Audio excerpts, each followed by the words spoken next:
आदरणीय उड़ीसा के गवर्नर श्री रघुवर दास जी, जिनके साथ मुझे झारखंड में काम करने का एक अवसर मिला था। आदरणीय हमारे guest of eminence governor Chhattisgarh Shri Biswabhusan Harichandan ji, हमारे आज के 3 महान व्यक्तिगण जिनको कि डॉक्टरेट आज मिला है, श्री सुपनेन्द्र मोहंती जी, हमारे होलीनेस पूज्य स्वामी चिदानंद सरस्वती जी, और हमारे बहुत बड़े music composer doctor Ricky Kej, और सबसे महत्वपूर्ण हमारे chancellor, vice chancellor, pro chancellor, और इस इंस्टीट्यूशन, इस महान इंस्टीट्यूशन के फाउंडर और प्रोफेसर अच्युता समंता जी, जो फाउंडर हैं किड्स किस के। और मैं सबसे, मेरे विचार से आज के जो असली चीफ गेस्ट लोग हैं वो यहाँ के बच्चे हैं, उनके पेरेंट्स हैं, उनके आज के टीचर्स हैं। और आज के दिन मैं सबसे पहले हम अपने बच्चों को जो आज पास आउट कर रहे हैं उन सबको बहुत बहुत बधाई देना चाहूँगा। उनके पिता लोग, जो उनके माता पिता जो आए हैं जगह जगह से, उनको मैं बहुत बधाई देना चाहूँगा, क्योंकि आज ये बच्चे यहाँ से किस से पास करके नए भारत का एक फाउंडेशन आगे ले करेंगे। तो मैं आप सबको बहुत बहुत बधाई देना चाहूँगा इस अवसर पर। मैं कई एकेडमिक इंस्टीट्यूशंस में अपने, मेरी करीब 44 साल की आईएएस की नौकरी रही है। मैं कई एकेडमिक इंस्टीट्यूशंस में मैं भारत में गया हूँ, पर जो ये हमारा जो किड्स का और किड्स का जो इंस्टीट्यूशन है और ये जो यूनिवर्सिटी स्थापित की गई है, और इसके लिए मैं खास बधाई अच्युता समंता जी को देना चाहूँगा, क्योंकि ऐसा इंस्टीट्यूशन न इंडिया में है न विदेश में है जो कि एक जगह से पैसा लेकर दूसरे जगह डेवलप करे और सारे ट्राइबल बच्चों की सबसे बड़ी यूनिवर्सिटी बनाए। ये ऐसा इंस्टीट्यूशन दुनिया में कहीं नहीं है, और जो इन्होंने विकास किया है उसके लिए मैं इनको बहुत बहुत बधाई देना चाहूँगा। दूसरी चीज़, मैं जब ये मुझे न्योता देते हैं यहाँ आने का, मैं ज़रूर उसको एक्सेप्ट करता हूँ। मैं आता हूँ बार बार इनकी इंस्टीट्यूशन में, क्योंकि ये बड़ा इंस्पिरेशनल एक इंस्टीट्यूशन है जिससे कि मुझे बहुत इंस्पिरेशन मिलता है। क्योंकि ये एक ऐसा इंस्टीट्यूशन है जहाँ की मैं देखता हूँ कि एक किचन में एक जगह 50,000 बच्चे इकट्ठा हो जाते हैं। एक जगह है जहाँ की 15,000 बच्चों का खाना बनता है, और बहुत ही स्वादिष्ट खाना बनता है जो कि 5 स्टार होटल में कभी नहीं मिलेगा। तो ये किसी यूनिवर्सिटी में नहीं हो सकता जो इन्होंने करके दिखाया। देखिए, ये भारत का युग है, और इस समय भारत दुनिया की 5वीं सबसे बड़ी इकोनॉमी है। 2028 तक, 2027-28 तक ये दुनिया की सबसे तीसरी बड़ी इकोनॉमी बन जाएगी भारत। और तीसरी बड़ी इकोनॉमी बनने का कारण है कि पिछले कुछ वर्षों में मैं जैसे अभी बता रहा था, हमने बहुत प्रगति की है कई क्षेत्रों में। हमने डिजिटल ट्रांसफॉर्मेशन किया है, हमने टेक्नोलॉजी से लेकर उसका उपयोग करके हमने बहुत बड़ी कदम लगाई है। और हम सबके पास आधार है, हम सबके पास मोबाइल है, हम सबके पास बैंक अकाउंट है, हम सब फास्ट पेमेंट करते हैं। हम अमेरिका, यूरोप से, जहाँ से त्रिपाठी साहब न्यूयॉर्क से आए हैं, वहाँ जाइएगा तो टैक्सी लीजिएगा तो आपको पैसे निकाल के देने पड़ेंगे। यहाँ तो आप मोबाइल से पेमेंट कर सकते हैं। वो तो न्यूयॉर्क तो पीछे रह गया है, हम लोग आगे बढ़ गए हैं। और कोविड के समय हम सब लोगों ने मोबाइल से कोविड वैक्सीनेशन, 2.2 बिलियन लोगों का कोविड वैक्सीनेशन हुआ। वहाँ जाइए तो पेपर वर्क था सारा, यहाँ सारा डिजिटल ट्रांजैक्शन था। तो हमने डिजिटली बहुत आगे हम बढ़े हैं। और यही कारण है कि आगे चल के हम देखें तो भारत में डेटा का जो कॉस्ट है, और ये सब बच्चे समझें कि आप सब मोबाइल उपयोग करते हैं, हमारा जो डेटा का कॉस्ट है वो अमेरिका के कॉस्ट से उनका कॉस्ट 20 गुना ज्यादा है, इंग्लैंड में 10 गुना ज्यादा है। तो आगे चल के हम ये सारा डेटा उपयोग करके, और डेटा को उपयोग करके हम टेक्नोलॉजी में आगे बढ़ेंगे।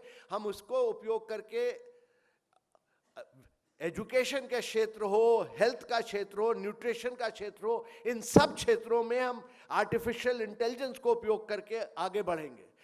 जब 2016 में हमने स्टार्टअप मूवमेंट शुरू किया था तो देश में केवल 156 स्टार्टअप्स थे, अब 1,10,000 स्टार्टअप्स हैं, और करीब 1,10,000 स्टार्टअप्स हैं। और हमारे 5-6 वर्षों के अंदर हमने दुनिया का सबसे अच्छा स्टार्टअप मूवमेंट, यूनाइटेड स्टेट्स के बाद सबसे सेकंड लार्जेस्ट स्टार्टअप मूवमेंट हमने खड़ा कर दिया है।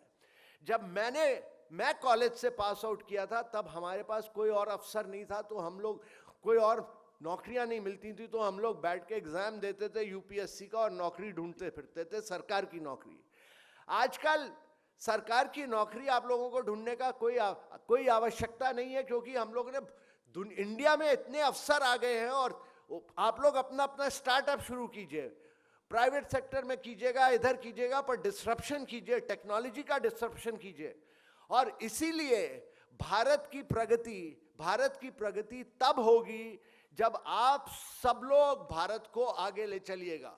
और ये भारत की जो नई नींव है वो आज के बच्चे लगाएंगे। और इसलिए मेरे विचार से जो किड्स और किस में हो रहा है, और खासकर किस के कॉन्वोकेशन में, मुझे जो लगता है कि आप लोग जो आगे फाउंडेशन भारत के लिए लगाएंगे वो भारत को कई कदम आगे ले जाएगा।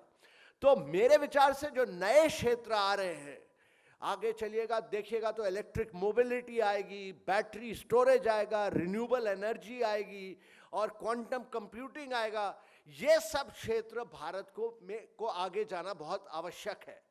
और इन्हीं सब क्षेत्रों से नई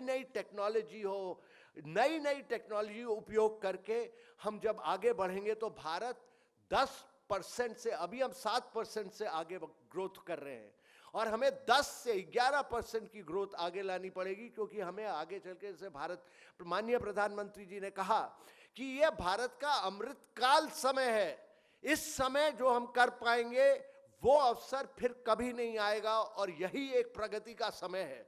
यही एक समय है जब भारत चांद तक पहुंचा, यही एक समय है जब G20 में हम पूरा कंसेंसस बना के आगे बढ़े।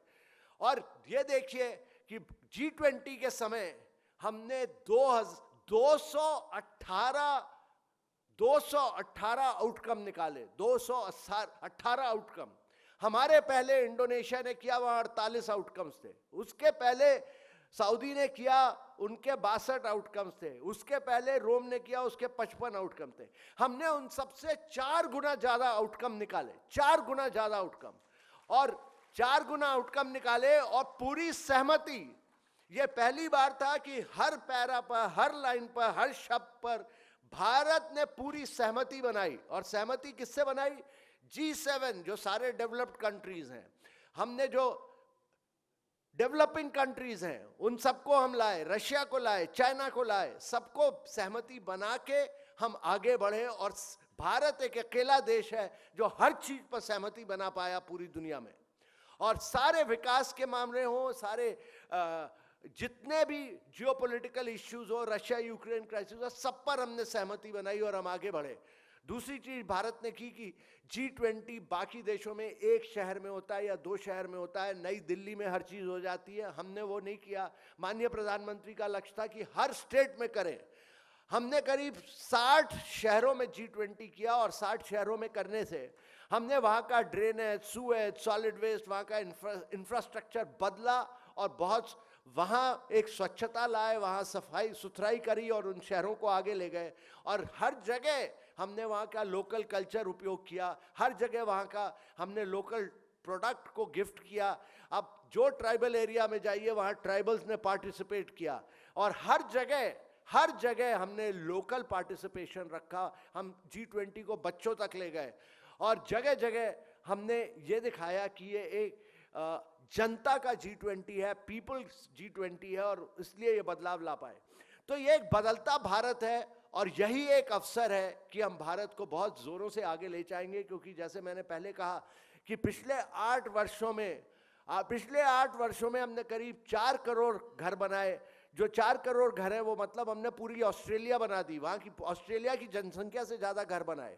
और हमने करीब 11 करोड़ टॉयलेट्स बाथरूम बनाए, जो कि जर्मनी की जनसंख्या से ज़्यादा है। और हमने करीब 26 करोड़ लोगों को पाइप्ड वाटर कनेक्शन दिया, जो ब्राज़ील की जनसंख्या से ज़्यादा है। और 88,000 किलोमीटर की सड़कें बनाई, जो कि दुनिया का डायमीटर का 4 गुना ज़्यादा डायमीटर से ज़्यादा सड़कें भारत ने पिछले 8 सालों में बनाई।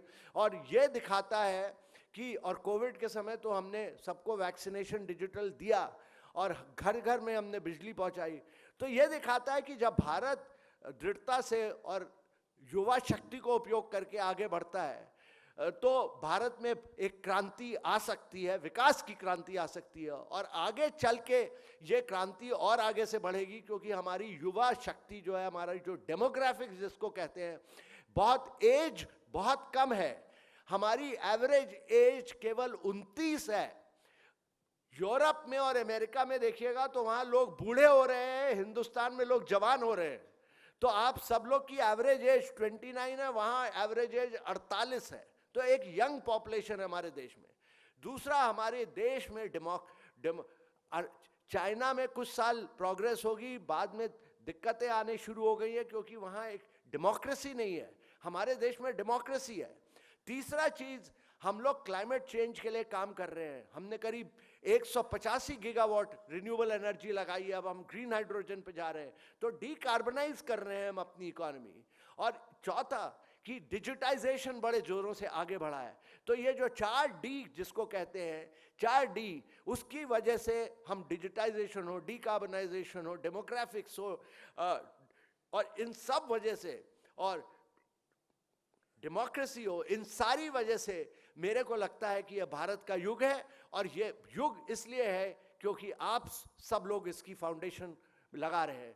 मैं इस अवसर पे आप सब लोगों को बहुत बहुत बधाई देता हूं, जो लोग यहाँ पास कर रहे हैं, और खासकर जिन जिन को आज gold medal, chancellor's gold medal मिला, और जिन जिन को वाइस चांसलर सिल्वर मेडल मिला, और जिन जिन को PhD रेसिपिएंट मिला, क्योंकि आप सब लोगों ने बहुत मेहनत की है।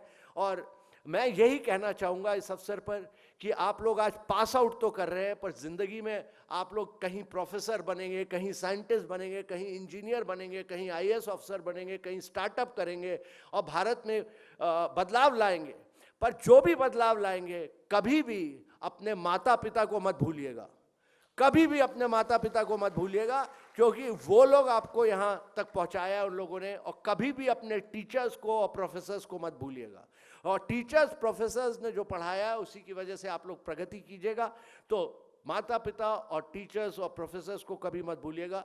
इस अवसर पर मैं आप सब लोगों को बधाई देता हूं और बहुत बहुत शुभकामनाएं देता हूं। मुझे बहुत खुशी हुई कि अच्युता सामंत जी ने मुझे बुलाया, और मैं इनको असली फाउंडर तो ये हैं जिन्होंने फाउंडेशन भारत की लगाई है, इतना शानदार किड्स और किस को डेवलप किया है, पूरा कैंपस को डेवलप किया है, ऐसा कैंपस कहीं नहीं है। तो मैं इनकी बहुत बहुत तारीफ करता हूँ, बहुत बहुत बधाई देता हूँ, और आप सब लोगों को बधाई देकर मैं अपने वाक्यों को विराम देता हूँ। बहुत बहुत